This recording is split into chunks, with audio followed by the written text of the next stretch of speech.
Welcome to the Chiefs Arena. This is your latest Kaizer Chiefs news. Fernando da Cruz has been strongly linked with Kaizer Chiefs. Soccer Beat published a story last night, I think, saying Kaizer Chiefs are in talks with Fernando da Cruz. Mickey Jr., the best football journalist in Africa, also mentioned something about Fernando da Cruz being linked with a team. And if you read that whole statement, you can easily tell that it's Kaizer Chiefs. So I think there is something concrete there. Fernando da Cruz is currently a free agent, so it makes sense. For Kaizer Chiefs, it makes sense. Kaizer Chiefs and free agents, them way there. So do I think Fernando da Cruz is the right man? I don't think so. His CV doesn't convince me. This man has never been in a big job before, so I need someone experienced, someone who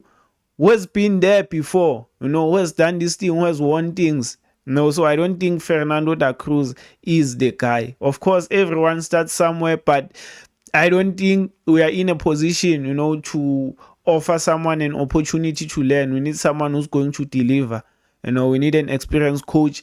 And for the fact that he wants to bring his own technical team, look, I have no problem with a coach insisting on bringing his technical team. In fact, I respect a coach who says it's either we work on my terms or we don't work. So for that, for the fact that he's insisting on coming with his technical team, he has my respect.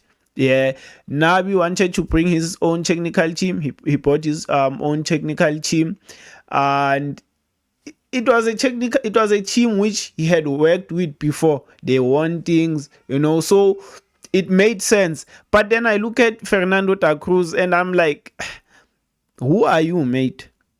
Like, where do you get the audacity to demand to bring your own technical team? Why should we trust you with that?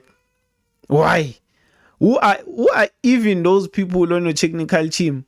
We don't know what you men as a team can do, because you've never done anything before. So this would be a very, very huge risk, to appoint Fernando da Cruz, who's inexperienced, to bring his own technical team. Now, if you have to sack them after, let's say, 10 games next season, you have to compensate all of them, which is going to cost the club money. So I don't think Fernando da Cruz is the right guy.